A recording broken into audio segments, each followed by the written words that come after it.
వివాదాల శాశ్వత పరిష్కారానికి రాష్ట్ర ప్రభుత్వం రూపొందించిన భూభారతి చట్టం ఎంతగానో దోహదపడుతుందని జిల్లా కలెక్టర్ అభిలాష అభినవ్ అన్నారు.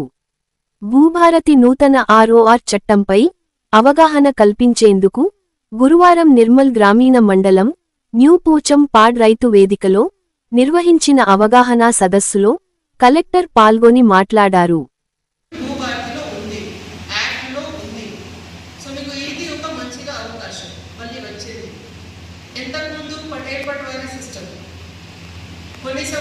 కొన్ని సంవత్సరాలు అదే పటేల్ పట్వారీ సిస్టమ్ తీసేశారు.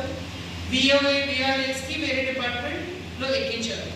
తర్వాత ఏమైంది అంటే మారుమూల గ్రామంలో రైతుకి ఏదో ఇబ్బంది ఉంటే మీ గ్రామ స్థాయిలో ఎవరైనా సిబ్బంది లేదు కాబట్టి ఇక్కడ తహసీల్దార్ ఆఫీస్ వెళ్ళాలి. ప్రతిరోజు 5 కిలోమీటర్ 10 కిలోమీటర్ కానాపూర్ లాంటి ఏరియాలో 13, 11, 20 కిలోమీటర్ దూరం ఉంది. ఇప్పుడు ఈ భూభారతి యాక్ట్లో కొత్తగా ఏమున్నాయంటే మీకు గ్రామ లెవెల్లో కూడా సిబ్బంది ఇస్తారు.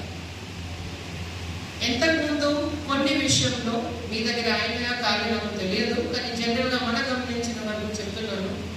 కొంతమంది వచ్చి ఆ లోపం అవన్నీ గమనించి ఒక స్టేట్ వైడ్ కమిటీ ఏర్పాటు చేసి కొంతమంది రైతుకి తెలిసి, కొంతమంది రిటైర్డ్ రెవెన్యూ అధికారికి తెలిసి, లాయర్స్ అడ్వకేట్స్కి తెలిసి ఒక పట్టుబద్దిగా కమిటీ చేసి దాన్ని యాక్ట్లో ఏమేమి లోపం ఉంది, ఏమేమి ఫీల్డ్ లెవెల్లో ఇష్యూస్ ఇప్పుడు కూడా రిజాల్వ్ కావట్లేదు, అవన్నీ అర్థం చేసుకొని ఒక కొత్త యాక్ట్ ఒక సంవత్సరంలోపు మన ముందు రావడం జరిగింది.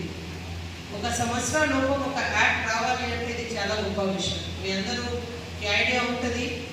యాక్ట్ రావాలి అంటే యాక్ట్ నుంచి మళ్ళీ రూల్స్ రావాలి అంటే చాలా ప్రాసెస్ ఉంటుంది. కానీ చాలా తొందరగా మన దగ్గర కంటిన్యూస్గా వాళ్ళు కష్టపడి చేస్తారు కాబట్టి మన దగ్గర ఇప్పుడు ఈరోజు వచ్చింది. ఇది అవేర్నెస్ కార్యక్రమం ఎందుకు ఏర్పాటు చేయడం జరుగుతుంది అంటే మనం అందరూ అర్థం చేసుకోవాలి. మీ అందరికీ చెప్పడానికే మనం ఇక్కడ వచ్చాము.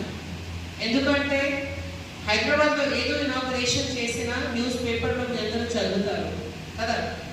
కానీ ఆ యాక్ట్లో ఏముంది, మీ హక్కు ఏమున్నాయి, ఏమేమి మారినాయి, ఎంత డీటెయిల్గా న్యూస్ పేపర్లో లేవు. ఏముంటుంది, దీనికి బుక్స్ ఉంటుంది. ఆ బుక్స్ మీరు చదవరు కదా. అందువల్ల ప్రతి రైతు వేదికలో చిన్న సింపుల్ పాయింట్స్ తహసీల్దార్ ద్వారా లేకపోతే జాయింట్ కలెక్టర్ ద్వారా మీ అందరికీ తెలియజేస్తున్నాను. కొన్ని అంశం మనకి కూడా తెలుసు.